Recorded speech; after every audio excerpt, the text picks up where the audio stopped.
بلکہ ایک موقع پر اللہ کے پیارے پیغمبر صلی اللہ علیہ وسلم جہاد کی فضیلت بیان فرما رہے تھے۔ جب امام الانبیاء صلی اللہ علیہ وسلم نے جہاد کی فضیلت بیان فرما لی، ایک شخص کھڑا ہوا، کہنے لگا اللہ کے رسول صلی اللہ علیہ وسلم ارأیت ان قتلت فی سبیل اللہ تکفر عنی خطایا۔ امام الانبیاء صلی اللہ علیہ وسلم کو وہ آدمی کہنے لگا اللہ کے پیارے پیغمبر صلی اللہ علیہ وسلم، اگر میں اللہ کے راستے میں جا کر جہاد کروں، پھر اللہ کے راستے میں جہاد کرتے کرتے میں اللہ کے راستے میں شہید ہو جاؤں، اللہ کے پیارے پیغمبر صلی اللہ علیہ وسلم ذرا مجھے یہ تو بتلائیں نا کہ مجھ پر جتنی بھی گناہ ہیں، جو میرے اوپر خطائیں، کیا وہ مجھ سے مٹا دی جائیں گی، میرے گناہ معاف کر دی جائیں گے جب میں اللہ کے راستے میں شہید ہو جاؤں گا؟ امام الانبیاء صلی اللہ علیہ وسلم نے اس آدمی کی یہ بات سنتی ہوئے فرمایا نعم، ہاں، اگر تو نے اللہ کے راستے میں جہاد کیا، اپنی جان اللہ کے راستے میں تو نے دے ڈالی، تو اللہ تجھ پر جتنے بھی گناہ اور خطائیں وہ معاف فرما دیں گے۔ جب وہ بندہ یہ بات سننے کے بعد چلا، اللہ پاک نے جبریل علیہ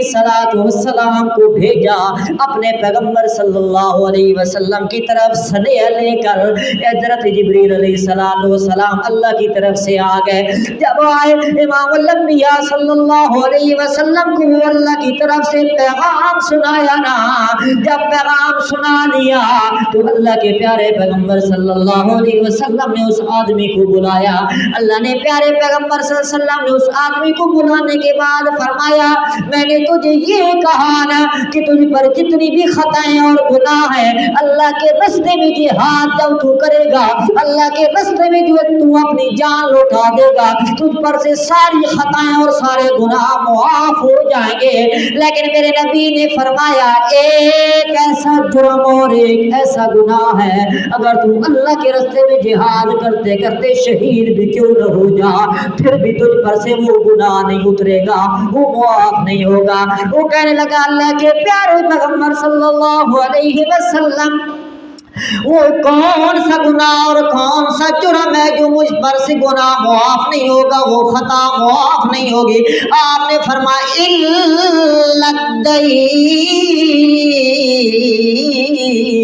وہ قرضہ ہے، وہ حق ہے بندوں کا، اگر تو اس کو ادا کرتے بغیر مر گیا، چاہے تو کتنے بھی عمل کرتے ہوئے بڑے عمل کرتے ہوئے مر گیا یا شہید ہی کیوں نہ کر دیا گیا، آپ نے فرمایا جب تک قرضہ تیرے اوپر رہے گا وہ معاف نہیں ہوگا۔ پھر آپ نے فرمایا یہ کو میں اپنی طرف سے بات نہیں کہہ رہا، یہ ابھی جبریل علیہ السلام اللہ کا پیغام لے کر میری طرف آئے اور میں نے تجھے اللہ کا وہ پیغام سنا دیا۔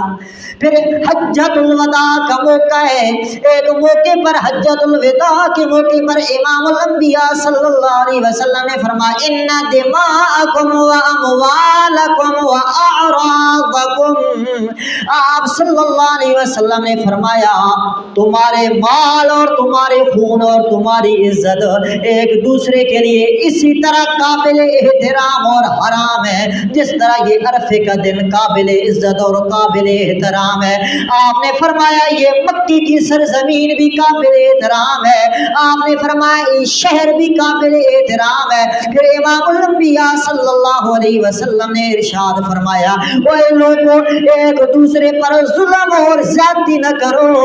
ایک دوسرے کے حق تلف نہ کرو۔ امام الانبیاء صلی اللہ علیہ وسلم نے پھر عورتوں کے حقوق بیان فرمائے، غلاموں کے حقوق بیان فرمائے۔ امام الانبیاء صلی اللہ علیہ وسلم نے وراثت کے مسائل بیان فرمائے، وصیت کے مسائل بیان فرمائے۔ تو ذرا دیکھیں امام الانبیاء صلی اللہ علیہ وسلم کے فرامین مبارکہ سے بھی یہ بات معلوم ہو گئی، ظاہر ہو گئی کہ ایک دوسرے کے جو حق بندے پر ہوں گے وہ کبھی معاف نہیں ہوں گے جب تک وہ بندہ حق خود اپنا معاف نہ کر۔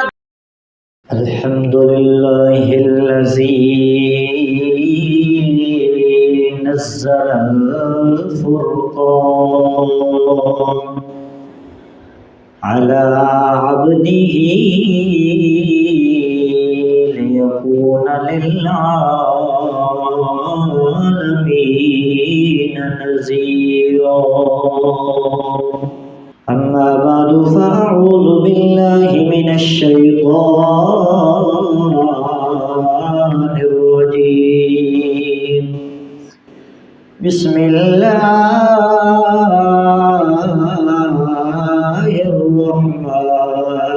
الرحمن الرحيم. يا أيها الذين آمنوا اجتنبوا كثيرا من الظن إن بعض الظن إثم ولا تجسسوا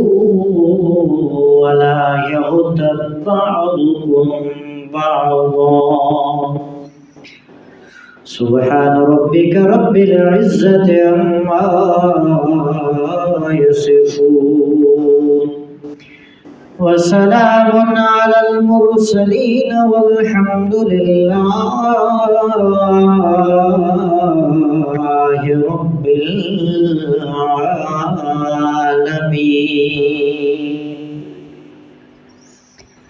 معزز سامعین، انتہائی واجب الاحترام میرے بھائیوں اور عزیز ساتھیوں، آج انشاءاللہ میں گفتگو کروں گا حقوق العباد کے متعلق۔ انسان پر دو قسم کی ذمہ داریاں عائد ہوتی ہیں، دو قسم کے حقوق ہیں انسان پر۔ ایک کا نام ہے حقوق اللہ اور دوسرے کا نام ہے حقوق العباد، یعنی اللہ کے حقوق بندے پر کیا ہیں اور بندوں کے حقوق بندے پر کیا ہیں۔ دو قسم کے یہ حقوق بندے پر عائد ہوتے ہیں، اور یہ بات تو بالکل واضح، بالکل ظاہر ہے، بلکہ اظہر من الشمس ہے۔ یہ بات تو بالکل ظاہر اور بالکل واضح ہے کہ جو اللہ کے حقوق ہیں، حقوق اللہ ہیں، وہ بندوں کے حقوق کی بنسبت بڑی ہی اہمیت والے ہیں، کیونکہ جب حقدار اتنا عزت والا، حقدار جب اتنا ہی قابل احترام، جب حقدار اتنی شان والا، اتنے مقام والا، اتنی بلندی والا، تو پھر اس کے حقوق کی حق تلفی جو کرنا ہے وہ بھی اتنا ہی بڑا جرم ہے۔ لیکن اگر ایک نظر سے دیکھا جائے تو حقوق العباد کا معاملہ بھی بہت سخت ہے، بڑا ہی شدید اور بڑا ہی سخت ہے۔ وہ اس نظر سے دیکھا جائے کہ جو حقوق اللہ ہیں وہ اللہ کے حق ہیں، تو اللہ کی ذات تو غفور الرحیم ذات ہے، وہ معاف کرنے والی ذات ہے، رحم کرنے والی ذات ہے۔ تو اللہ جو اپنے حق ہوتے ہیں وہ معاف فرما دیتے ہیں۔ وہ انسان اللہ سے توبہ کرے گا، اللہ اپنے حق معاف فرما دیں گے۔ کبھی فضل کا معاملہ اللہ پاک فرمائیں گے اور معاف فرما دیں گے، اور کبھی وہ اگر چھوٹے گناہ ہوئی جن کو صغیرہ گناہ کہتے ہیں تو وہ ہوئی تو وہ تو نیکیاں کرنے سے ہی مٹ جاتے ہیں۔ قرآن پاک میں اللہ تبارک و تعالی ارشاد فرماتے ہیں ان الحسنات یذہبن السیئات، نیکیاں جو ہوتی ہیں نا، نیکیاں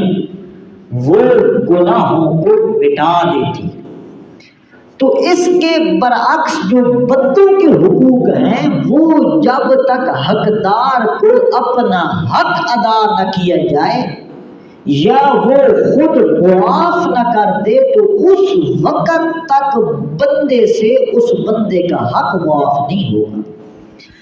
تو تو اس نظر سے حقوق العباد کا جو معاملہ ہے وہ انتہائی سخت اور بہت بڑا معاملہ ہے۔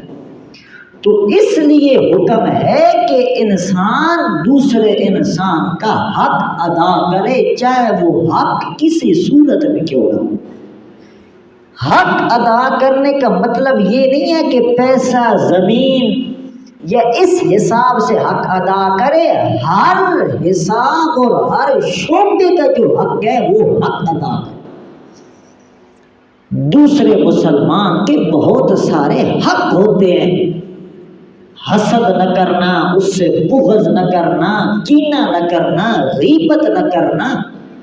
گالم گلوچ نہ کرنا،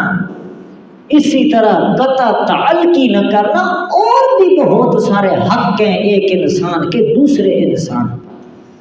تو ایک موقع پر امام الانبیاء صلی اللہ علیہ وسلم نے فرمایا الا اخبرکم بافضل من درجۃ الصیام والصدقۃ والصلاۃ۔ امام الانبیاء صلی اللہ علیہ وسلم نے فرمایا میں تمہیں ایسا عمل نہ بتلاؤں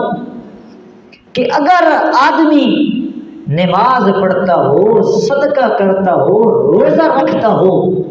لیکن دوسری طرف انسان کا حق تلف کرتا ہو تو اتنی بڑی عبادت کو بھی وہ ختم کر دیتا ہے۔ تو بتلانا یہ مقصود تھا امام الانبیاء صلی اللہ علیہ وسلم کا کہ یہ جو بندوں کے حقوق ہے نا، یہ معاملہ کوئی عام معاملہ نہیں ہے، یہ بہت بڑا اور سخت معاملہ ہے۔ اتنا سخت معاملہ جس معاملے کے بارے میں اللہ تبارک و تعالی نے اپنی لا ریب اور بے عیب کتاب قرآن مقدس میں اعلان فرمایا، اور کیا فرمایا؟ فرمایا یا ایھا الذین آمنوا لا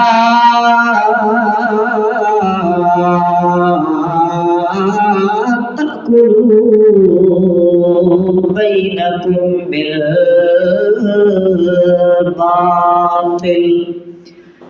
خالق کائنات اپنی لا ریب اور بے عیب کتاب میں اعلان فرماتے ہیں اے ایمان والو لا تأکلوا اموالکم بینکم بالباطل۔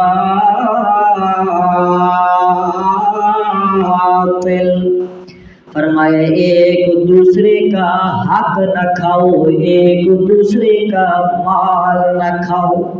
یہ اللہ تبارک و تعالی ایمان والوں کو حکم فرما رہے ہیں ایک آدمی دوسرے آدمی کا مال نہ حق کو ناجائز طریقے سے نہ کھائے، چاہے وہ کسی طریقے سے بھی کیوں نہ حق کو کسی طریقے سے بھی کیوں نہ ہو تعلق رکھتا ہو وہ حق۔ فرمایا ایک آدمی دوسرے آدمی کا حق ناجائز طریقے سے استعمال نہ کرے۔ امام الانبیاء صلی اللہ علیہ وسلم نے ارشاد فرمایا جو بندہ دوسرے بندے کا ناجائز طریقے سے ایک درہم بھی لے لیتا ہے وہ حق اس کا اس سے چھین لیتا ہے۔ امام الانبیاء صلی اللہ علیہ وسلم نے فرمایا قیامت والے دن اللہ تبارک و تعالیٰ کے دربار میں وہ اس ایک درہم جو حق اس نے اس کا غصب کیا ہے چھینا ہے، قیامت والے دن وہ ایک درہم کے بدلے میں اللہ تبارک و تعالیٰ کے دربار میں پکڑا جائے گا۔ اللہ فرمائیں گے او بندہ دنیا کے اندر فلاں بندے کا تو نے یہ حق غصب کر لیا تھا، یہ حق لے لیا تھا، تو نے اس کو کوئی معمولی جرم سمجھا تھا، ذرا آج تو میرے دربار میں کھڑا ہے، میں اس ایک درہم کے بدلے میں جو تو نے حق استعمال کیا تھا لے لیا تھا اس کے بدلے میں تجھے پکڑ رہا ہوں۔ تو امام الانبیاء صلی اللہ علیہ وسلم نے فرمایا ناجائز اور ناحق طریقے سے کسی کا مال نہ چھینو، نہ لے لو کسی کا مال۔ امام الانبیاء صلی اللہ علیہ وسلم نے ایک اور موقع پر ارشاد فرمایا جس آدمی نے کسی دوسرے آدمی کی زمین ایک بالشت لے لی تو قیامت والے دن جب اللہ تبارک و تعالی کے دربار میں وہ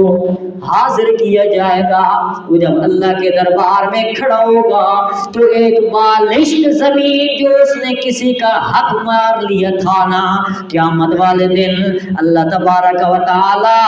7 زمینیں اس کے گردن میں توپ کے طور پر اللہ پاک لٹکا دیں گے، ڈال دیں گے۔ تو دیکھیں کتنا بڑا اور کتنا سنگین جرم ہے۔ تو امام الانبیاء صلی اللہ علیہ وسلم ہر موقع پر لوگوں کو یہ درس دیتے تھے، یہ بیان فرماتے تھے، یہ واعظ کرتے تھے لوگوں ایک دوسرے کے ساتھ نا انصافی والا معاملہ نہ کرنا، ایک دوسرے کے حق ادا کرنا، ایک دوسرے کے حقوق کا خیال رکھنا۔ بلکہ امام الانبیاء صلی اللہ علیہ وسلم جب کسی کا نماز جنازہ پڑھاتے، جب پڑھانے لگے ہوتے امام الانبیاء صلی اللہ علیہ وسلم کسی کا جب جنازہ پڑھانے لگے ہوتے تو امام الانبیاء صلی اللہ علیہ وسلم جنازہ پڑھانے سے پہلے اعلان فرماتے تھے، اے لوگوں یہ جو میت پڑا ہے تم میں سے کسی آدمی کا حق تو اس نے نہیں لے لیا تھا، اگر لے لیا تو وہ بندہ بتلائے۔ اگر کوئی آدمی یہ کہہ دیتا کہ اس آدمی نے میرا اتنا حق دینا ہے، اس نے میرا اتنا حق دینا ہے، تو امام الانبیاء صلی اللہ علیہ وسلم اس بندے کا نماز جنازہ نہیں پڑھاتے تھے، فرماتے تھے تم خود ہی پڑھ لو۔ لیکن ایک اور بات بھی یہاں پر قابل غور ہے، جو صحابہ اکرام کی مقدس اور مطہر جماعت ہوتی تھی، وہ جب یہ دیکھتے تھے کہ اللہ کے پیارے پیغمبر صلی اللہ علیہ وسلم اس آدمی کا نماز جنازہ اس وجہ سے نہیں پڑھا رہے کہ اس نے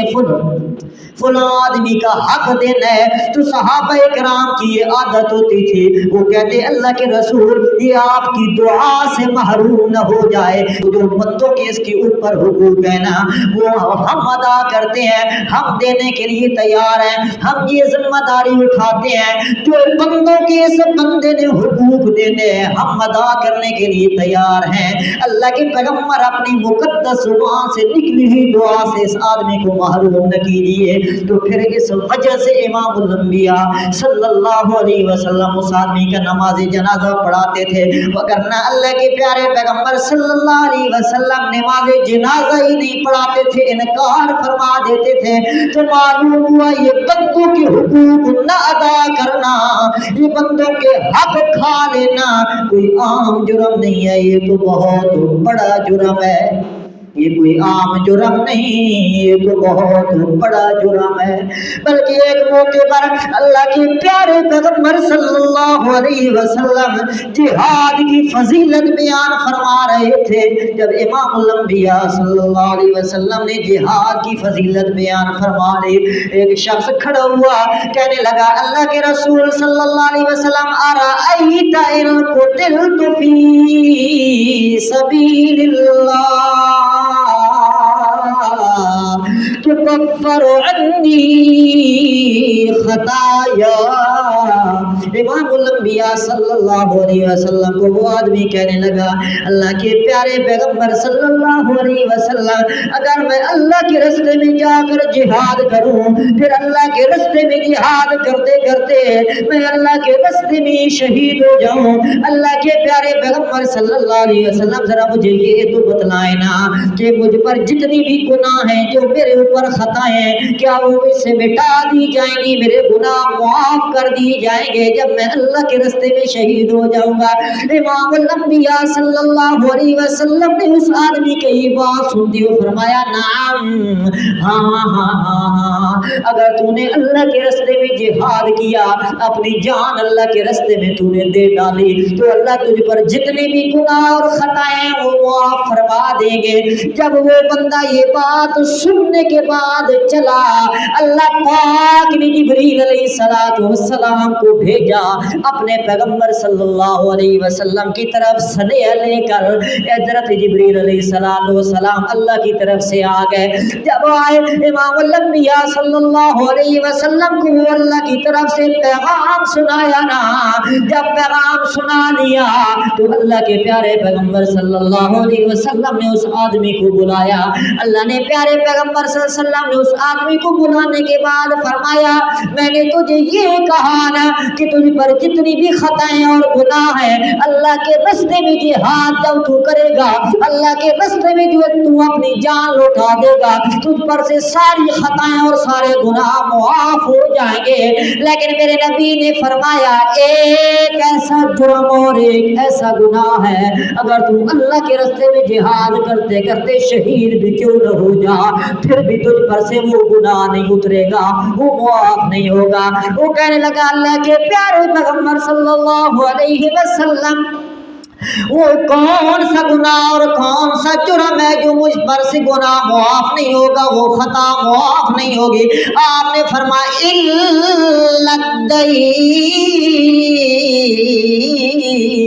وہ قرضہ ہے, وہ حق ہے بندوں کا, اگر تو اس کو ادا کرتے بغیر مر گیا, چاہے تو کتنے بھی عمل کرتے ہوئے بڑے عمل کرتے ہوئے مر گیا یا شہیدی کیوں نہ کر دیا گیا, آپ نے فرمایا جب تک قرضہ تیرے اوپر رہے گا وہ معاف نہیں ہوگا. پھر آپ نے فرمایا یہ کو میں اپنی طرف سے بات نہیں کہہ رہا, یہ ابھی جبریل علیہ السلام اللہ کا پیغام لے کر میری طرف آئے اور میں نے تجھے اللہ کا وہ پیغام سنا دیا.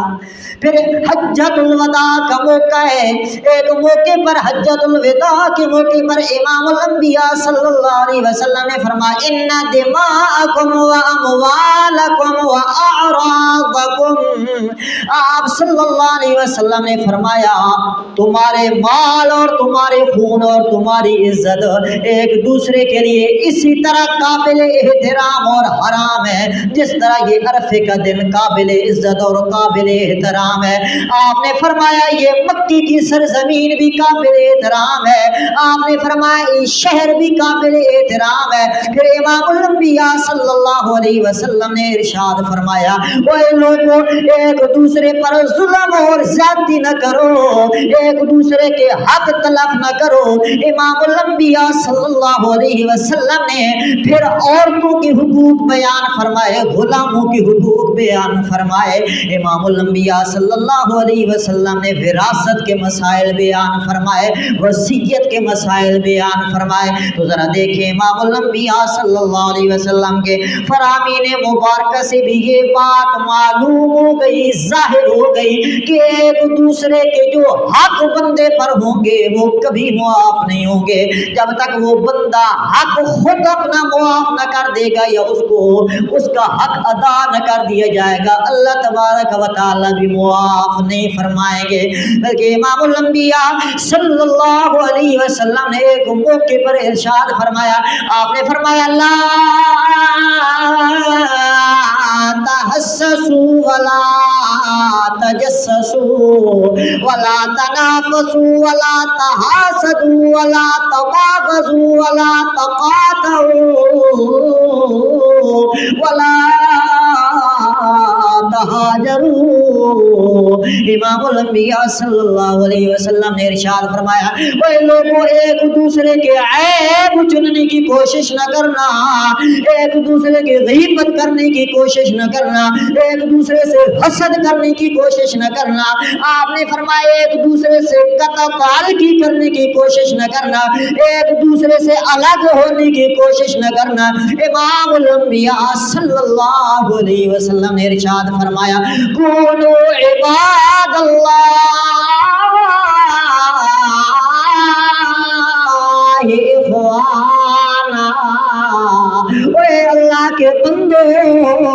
تم بھائی بھائی بن جاؤ, تم ایک دوسرے سے حسد بھی نہ کیا کرو, بغض بھی نہ کیا کرو,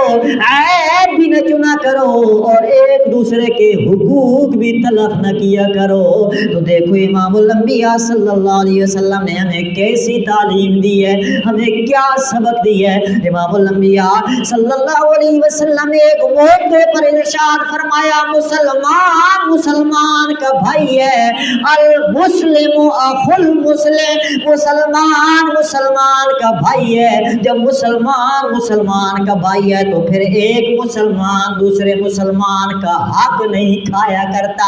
ایک مسلمان دوسرے مسلمان کا مال نہیں غصب کیا کرتا، ایک مسلمان دوسرے مسلمان کی زمین غصب نہیں کیا کرتا، جتنے بھی حقوق ہیں ایک مسلمان کی دوسرے مسلمان پر وہ کبھی بھی حق تلفی نہیں کیا کرتے۔ تو یہ ساری بات کا خلاصہ اور نچوڑ یہ ہے کہ اللہ رب العزت نے ہمیں حقوق العباد کی تعلیم دی۔ میں اللہ اپنے جو حقوق ہیں وہ تو فضل سے بھی معاف کر سکتا ہوں، توبہ استغفار سے بھی معاف کر سکتا ہوں، اور نیک اعمال کرنے کی وجہ سے بھی معاف کر سکتا ہوں، لیکن بندوں کی حقوق تب تک میں معاف نہیں کروں گا جب تک وہ بندے خود اپنے حقوق یا معاف نہ کر دیں یا تم ان کو ان کے حق ادا نہ کر دو۔ اللہ مجھے بھی حقوق العباد کا خیال رکھنے کی توفیق عطا فرمائے، اور اللہ سامعین کو بھی حقوق العباد کو ادا کرنے کی توفیق عطا فرمائے۔ وما علینا الا البلاغ۔